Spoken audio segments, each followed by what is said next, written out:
आप सभी का स्वागत है मित्रों।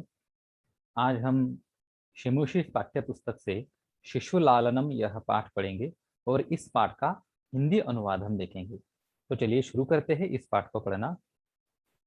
इस पाठ में सबसे पहली पंक्ति जो हम देखते हैं वो है सिंहासनस्थः रामः ततः प्रविशतः विदूषकेन उपदेश विदूषकेनोपदिश्यमान मार्गौ तापसौ कुशलवौ। अब ये वाक्य है। इस वाक्य में यहाँ पर एक लंबा शब्द आप लोग देख रहे हैं, इसका हम विच्छेद करेंगे ताकि हमें समझने में आसानी हो जाए। तो चलिए आगे चलते हैं। तो कुछ इस प्रकार से इसका विच्छेद आप लोग देख सकते हैं। विदूषकेनोपदिश्यमान मार्गौ, यहाँ पर गुण संधि है, जिस गुण संधि की वजह से विदूषकेन का न और उ जुड़े हुए हैं और यहाँ पर बस हमने इसको तोड़ दिया है। तो विदूषकेन उपदेश्यमान मार्गौ तापसौ कुशलवौ। तो चलिए अब इस पंक्ति का हिंदी मतलब देख लेते हैं। अब इस पंक्ति का अर्थ कुछ इस प्रकार से होता है। तो चलिए मैं इसको आप लोगों को समझाता हूँ। देखिए, सिंहासनस्थः रामः। देखो, राम का वर्णन यहाँ पर किया गया है। राम कैसे राम? तो सिंहासनस्थः। देखो, सिंहासन यानी राजा का बैठने का जो आसन होता है उसको सिंहासन कहते हैं। और स्थः यानी स्थान, लोकेटेड, बैठे हुए। तो सिंहासन पर बैठे हुए राम। तो ये नाटक है। नाटक की शुरुआत में ही सिंहासन पर राम बैठे हुए हैं। और अगला शब्द है ततः। ततः यानी उसके बाद क्या होता है? प्रविशतः। प्रविशतः प्रविशतः यानी प्रवेश करते हैं। अब यहाँ पर आप लोग देख सकते हैं कि आप इसको तह लगा है, यानी ती तह अंतिम में से ये तह है, लट लकार का द्विवचन है। प्रविशतः यानी प्रवेश करते हैं। देखो, बाद में प्रवेश करते हैं। कौन प्रवेश करते हैं? तो कुशलवौ। तो कुशलवौ का अन्वय इसके साथ होता है कुशलवौ प्रविशतः, यानी कुश और लव ये दोनों प्रवेश करते हैं। कैसे कुशलव? तो तापसौ कुशलवौ। तपस्वी कुश और लव। देखो, हालांकि कुश और लव ये दोनों भी वैसे तो देखा जाए तो राजकुमार है, राम के अपने ही पुत्र है। परंतु राम ने, आप लोगों को पता होगा कि रामायण के अंत में यानी रावण वध के बाद वापस जब अयोध्या में आते हैं तो किसी कारणवश राम सीता को अयोध्या से बाहर निकालकर वन छोड़ देते हैं। लेकिन वह सीता गर्भवती होती है और वो फिर महर्षि वाल्मीकि जी के आश्रम में आश्रय लेती है और वहीं पर कुश और लव इन दोनों का जन्म होता है। अब ये जो कुश और लव है ये दोनों है राम के ही पुत्र, परंतु राम उनको नहीं पहचानते। अब राम उस वाल्मीकि जी के आश्रम में आते हैं और वहां पर राम कथा का गायन होना होता है। और राम कथा का गायन करने वाले कौन होते हैं? तो कुशलव ये खुद ही राम कथा का गायन करने वाले होते हैं, लेकिन राम को पता नहीं है कि मेरे खुद के पुत्र है। और उस राम कथा गायन के पहले ये कुशलव ये दोनों को दोनों राम से मिल जाते हैं, उनकी मुलाकात राम से होती है। अब इन दोनों को पता नहीं कि इन दोनों के पिता राम ही है और राम को स्वयं पता नहीं है कि ये दोनों अपने खुद के ही पुत्र है। अब चूंकि ये कुश और लव दोनों भी महर्षि वाल्मीकि जी के आश्रम में रहते हैं तो तापस वेश में वो रहते हैं, यानी तपस्वी लोगों के वेश में ही वो होते हैं। तो देखो, प्रविशतः प्रविश यानी प्रवेश करते हैं। कौन प्रवेश करते हैं? तो कुशलवौ। कुशलवौ प्रविशतः ये द्विवचन में शब्द है। तापसौ कुशलवौ प्रविशतः, तपस्वी कुश और लव प्रवेश करते हैं, जो छोटे बच्चे हैं। और एक और विशेषण उनके बारे में है, विदूषकेन उपदिश्यमान मार्गौ, यानी विदूषकेन उपदिश्यमान मार्गौ। अब देखो, विदूषकेन ये अलग पद है। विदूषकेन यानी विदूषक के द्वारा, और उपदिश्यमान यानी मार्गदर्शी, जिनको उपदेश दिया जा रहा है। उपदिश्यमान यानी जिनको उपदेश दिया जा रहा है विदूषक के द्वारा। किसका उपदेश? तो मार्ग का। तो उपदिश्यमान मार्ग, जिनको मार्ग का उपदेश दिखाया जा रहा है। अब मार्ग का उपदेश देना यानी क्या करना? तो रास्ता दिखाना। तो विदूषक के द्वारा जिनको रास्ता दिखाया जा रहा है, ऐसे तपस्वी कुश और लव प्रवेश करते हैं। यानी इसका मतलब यह है कि देखिए, मैं आपको इस तरह से समझाता हूं। इस सिंहासन पर राम बैठे हैं, ठीक, और यहां से कुश और लव ये दोनों आ रहे हैं और यहाँ पर एक विदूषक है। ये विदूषक उनको रास्ता दिखाते दिखाते अंदर लेकर आ रहा है, इस तरफ, इस तरफ आइए, यहाँ आइए, यहाँ बैठे हैं राम। तो इस तरह से ये प्रवेश होता है। अब देखिए यहाँ पर मैं आप लोगों को बता देना चाहता हूँ कि विदूषक क्या चीज है। देखो हम संस्कृत नाटक पढ़ रहे हैं, कुंदमाला इस नाटक से ये अंश लिया गया है, और लगभग प्रत्येक संस्कृत नाटक में विदूषक होता है। अब विदूषक कौन होता है? तो विदूषक विनोद करता है, विनोद निर्मिति के लिए विदूषक पात्र की योजना संस्कृत नाटक में होती है। अब ये विदूषक नाटक का एक तरह से आप जोकर कह सकते हो उसको, यानी एकदम जोकर भी नहीं है, राम का मित्र है ये विदूषक, और ये उन दोनों को लेकर आ रहा है। तो मुझे उम्मीद है कि आप लोगों को अब ये पूरी की पूरी पंक्ति समझ में आ गई होंगी। देखिए, सिंहासनस्थः रामः, राम सिंहासन पर बैठे हुए हैं। ततः प्रविशतः, उसके बाद प्रवेश करते हैं। कौन प्रवेश करते हैं? तो विदूषकेन उपदिश्यमान मार्ग, विदूषक जिनको रास्ता दिखा रहे हैं, ऐसे तपस्वी कुश और लव प्रवेश करते हैं। इस प्रकार से मैंने पहली पंक्ति का आप लोगों को अर्थ समझाया है। अब देखिए, ये कंस में लिखा हुआ वाक्य है। कंस में यानी देखिए, जब नाटक में कोई घटना दर्शानी होती है तो कंस में लिखी जाती है। अब आगे देखिए, आगे ये पात्र आपस में बोलते हैं। अब इस वाक्य को देखिए, विदूषकः वदति इत इत आर्यौ। अब यहाँ पर इत इत जो है, यहाँ पर विसर्ग लोप संधि है। विसर्ग लोप के बारे में मैंने कक्षा कौमुदी पर समझा है, आप लोग उसको पढ़ सकते हैं। तो इतः इतः इतः यानी यहाँ से, इतः यहाँ से। अब आर्यौ अगला जो शब्द लिखा है, ये उन दोनों के लिए, दोनों कुशलवों के लिए है। अब जिस प्रकार से हम किसी को रिस्पेक्ट देने के लिए अंग्रेजी में सर बोलते हैं, हिंदी भाषा में हम महोदय का प्रयोग करते हैं, संस्कृत में भी महोदय बोला जा सकता है, लेकिन आर्य ये भी एक पद्धति है बोलने की। तो आर्यो यहां से आइए, इस प्रकार का यह वाक्य है। अब यहाँ पर एक चीज मैं समझाना चाहता हूँ, ये संस्कृत नाटक है और इसमें विदूषक ये बोलने वाला है, और जो बोलता है वो यहाँ पर देखो एक अपसर्ग चिन्ह डैश लगा हुआ है। तो इस डैश को आप लोगों को ऐसा पढ़ना है, वदति। वदति यानी बोलता है।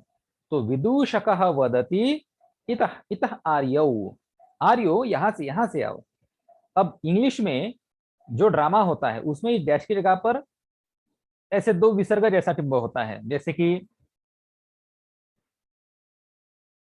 विदूषक, उसके बाद दो टिम्ब ऐसे विसर्ग, फ्रॉम हियर आर्य। तो इसको हम सेज या फिर सेड बोलते हैं इंग्लिश में। अब इसकी जगह पर संस्कृत में डैश होता है। डैश क्यों होता है?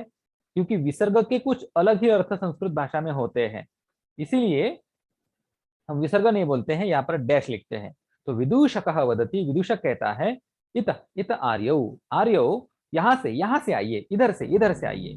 तो इस प्रकार से ये विदूषक क्या कर रहा है कि लव और कुश लवों को मार्ग का उपदेश कर रहा है। मार्ग का उपदेश कर रहा है, रास्ता दिखा रहा है। हाँ, यहाँ से आइए, यहाँ से आइए आइए, इस प्रकार से विदूषक बात कर रहा है।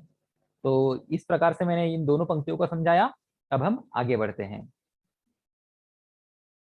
अगला वाक्य है, अब देखो, कुश लव राम के पास आ रहे हैं, तो राम से कुश और लव बात करते हैं। कुशलवौ, अब देखो कुशलवौ ये द्विवचन में है, तो इस डैश को हम वदतः बोलेंगे। कुशलवौ वदतः, परंतु कथम वदतः, कुश और लव बोलते हैं, लेकिन कैसे बोलते हैं? रामम उपसृत्य प्रणम्य च। अब उपसृत्य का मतलब होता है नजदीक जाकर, और प्रणम्य यानी नमस्कार करते हुए। इस च का मतलब हुआ और। अब इसको हम संस्कृत भाषा में आमतौर पर पीछे लेते हैं, लेकिन हिंदी में हम यहाँ पर च का अर्थ लेंगे। रामम उपसृत्य, राम के पास आकर, और प्रणम्य प्रणाम करके, वे दोनों बोलते हैं। क्या बोलते हैं? अपि कुशलम महाराजस्य, अब राम के पास आ रहे हैं, इसका मतलब क्या हुआ हिंदी में समझते हैं। कुश और लव बोलते हैं, कैसे बोलते हैं? राम के पास जाकर बोलते हैं और प्रणाम करके बोलते हैं। क्या ठीक है महाराज का? अब क्या ठीक है महाराज का, ये देखो मैंने यहाँ पर शब्दशः अर्थ देने की कोशिश की है। अब हिंदी में हम ऐसा नहीं बोलते क्या ठीक है महाराज का, क्या महाराज सब आप ठीक ठाक है? कुशल प्रश्न, जब भी हम किसी के साथ बात करते हैं, मिलते हैं, तो पूछते हैं उनका हाल हवाल कैसा है, क्या है। अभी कुछ लोग राम, महाराज राम के पास आ रहे हैं, उनके राजा के पास आ रहे हैं, तो सबसे पहले उन्होंने महाराज को के नजदीक आए, उनसे प्रणाम किया, और प्रणाम करके उनसे कहते हैं क्या महाराज सब ठीक है? अपि कुशलम, कुशलम यानी ठीक ठाक, और महाराज जैसे नहीं महाराज का। अब यहाँ पर ये जो अपि है, वैसे अपि का मतलब होता है भी, अल्सो, इस अर्थ में हम भी इस शब्द का प्रयोग करते हैं। अल्सो, लेकिन अगर यही अपि किसी वाक्य की, देखो यहाँ से वाक्य कुशलम महाराजस्य, उसकी शुरुआत में अगर लिखे तो ये प्रश्नार्थक बन जाता है। अपि कुशलम महाराजस्य, क्या ठीक ठाक है सब कुछ महाराज का, ऐसा प्रश्न कुश और लव करते हैं। अब आगे देखिए, अर्थात महाराज का सब कुछ ठीक ठाक है। अब देखो, राम ने इन दोनों बच्चों को देख लिया और उन दोनों बच्चों को देखकर राम वाक्य बोलते हैं। अब इसका हम इस प्रकार से विच्छेद कर सकते हैं। अब यहाँ पर पद विभाग किया है, पदच्छेद किया है, मतलब क्या किया है कि जो शब्द यहाँ पर संधि से जुड़े हैं उनको अलग किया। युष्मद दर्शनात्, अब देखो युष्मद यानी तुम्हारे और दर्शनात् यानी दर्शन से। हालांकि देखिए यहाँ पर समास है, इनको ऐसे तोड़ना नहीं चाहिए था मुझे, डैश इन दोनों के बीच में होनी ही चाहिए। युष्मद यानी तुम्हारे और दर्शनात् यानी दर्शन से, तुम्हारे दर्शन से, तुम्हारे दिख जाने से यानी तुम्हें देखने से। कुशलम इव, हम ठीक ठाक ही हैं, कुशल जैसे ही हैं, ऐसा राम उनको उत्तर देते हैं। आपके दर्शन से तो हम कुशल ही, यानी आपको, आप हमें दिख गए दोनों। अति खुद दोनों छोटे बच्चों को देखकर किसे आनंद नहीं होता, राम को भी आनंद हुआ और उनको देखकर आनंद से, खुशी से राम कहते हैं युष्मत दर्शनात् कुशलम इव, आप दोनों के दर्शन होने से, आप दोनों के दिख जाने से हम कुशल मंगल ही है।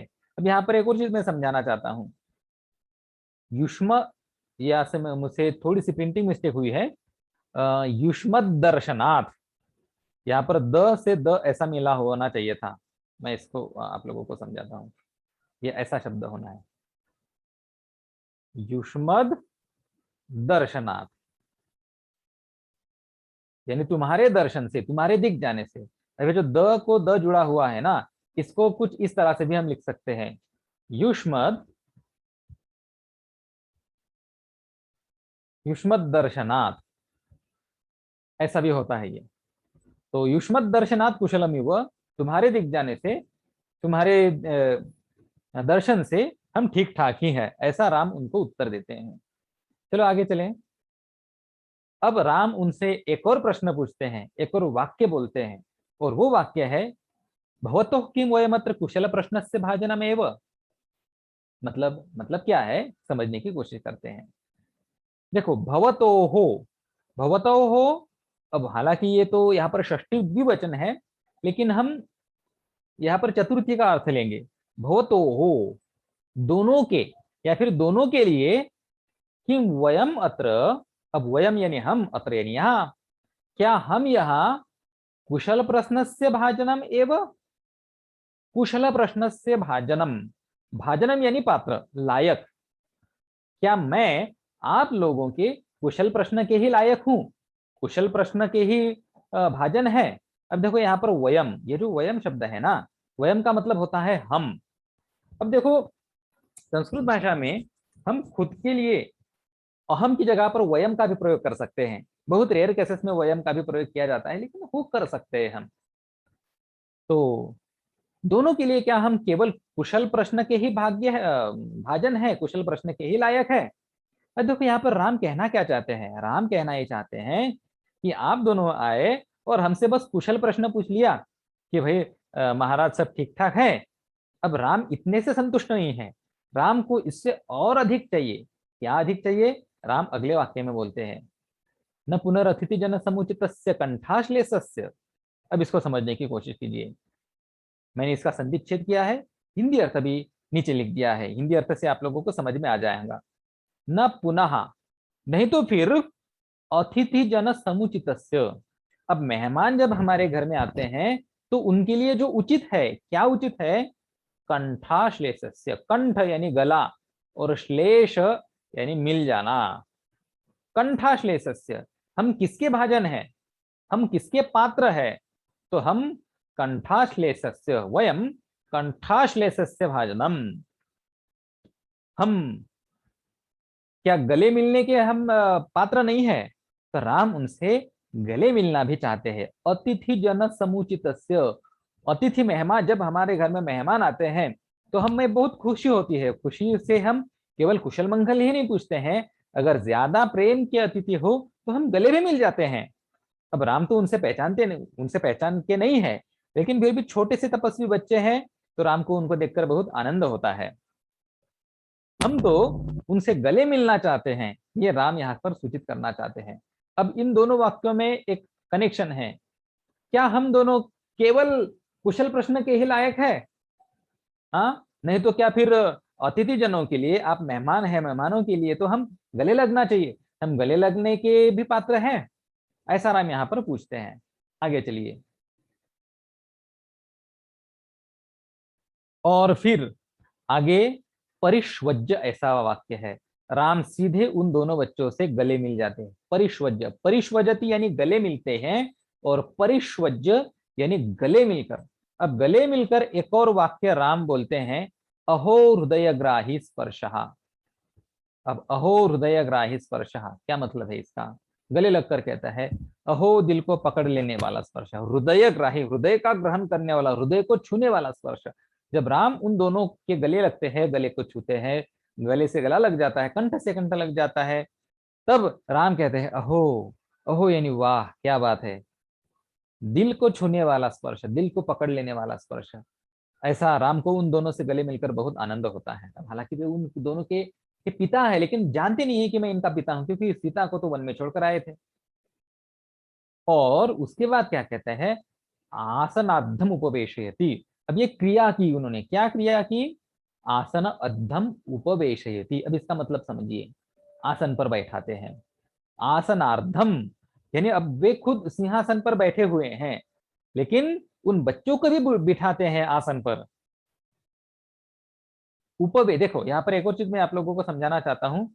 उपवेशयति, देखो एक शब्द का आप लोगों ने बहुत बार अभ्यास किया होगा, उपविशति। उपविशति यानी बैठता है, लेकिन यहाँ पर उपवेशयति ये प्रायोजक रूप है, निजंत रूप है। उपवेशयति यानी बिठाता है। जैसे कि चलती चलता है, और चालयति यानी चलाता है, पठति यानी पढ़ता है, पाठयति यानी पढ़ाता है। ठीक उसी प्रकार से उपविशति यानी बैठता है, और उपवेशयति यानी बिठाता है, बैठाता है। तो ठीक इसी प्रकार से राम उन दोनों बच्चों को आसन पर बैठाते हैं। अब किस आसन पर देखते हैं। अब आगे चलिए, अगला वाक्य देखिए। अब देखो दोनों को दोनों अब यहां पर बोलते हैं, उभौ वदतः यानी दोनों भी बोलते हैं। क्या बोलते हैं? वे बोलते हैं, राजासनम खल्वे तत् न युक्तम अध्यासितुम। क्या मतलब है? देखिए, उभौ वदतः, किम वदतः? राजासनम। देखो यहाँ पर षष्ठी तत्पुरुष समास है। राज्ञः आसनम, राजा का आसन। राजासनम खलवे तत्, खलु यानी सचमुच में, अरे ये तो सचमुच में राजा का आसन है, इंडीड ये अर्थ होता है खलु का। तो एतद राजासनम, यह क्या है? यह राजासन है, राजा का आसन है। राज्ञः आसनम ऐसा संदिग्ध होगा।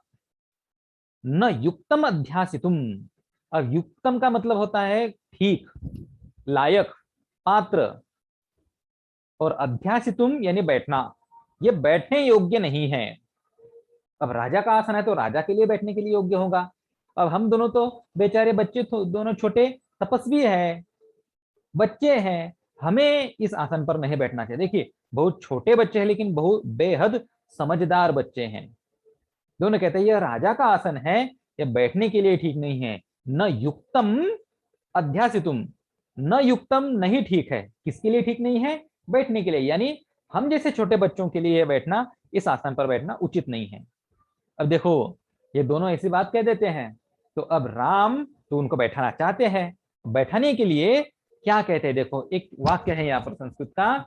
राम कहते हैं, सव्यवधानम न चरित्र लोपाय। अब देखिए क्या मतलब है, व्यवधान के साथ नहीं है दोष के लिए। देखो व्यवधान और सव्यवधान, सव्यवधान यानी व्यवधान के साथ, न यानी नहीं है, और चरित्र लोपाय यानी दोष के लिए। चरित्र लोप यानी दोष हो जाना, गलती हो जाना, और लोपाय दोष के लिए, चरित्र लोप के लिए। अब इस चीज को मैं आप लोगों को अच्छे से समझाना चाहता हूं। देखिए अब व्यवधान इस शब्द का अर्थ समझिए, मैं आप लोगों को समझाता हूं अच्छे से। अब व्यवधान का मतलब होता है बीच में किसी चीज का होना, और व्यवधान के साथ यानी बीच में अगर हम कोई चीज ले तो नहीं। अब देखिए, ये है राजा का आसन, और इस राजा के आसन पर बैठे हुए हैं ये राम। ठीक है, ये राम है आसन पर बैठे हुए।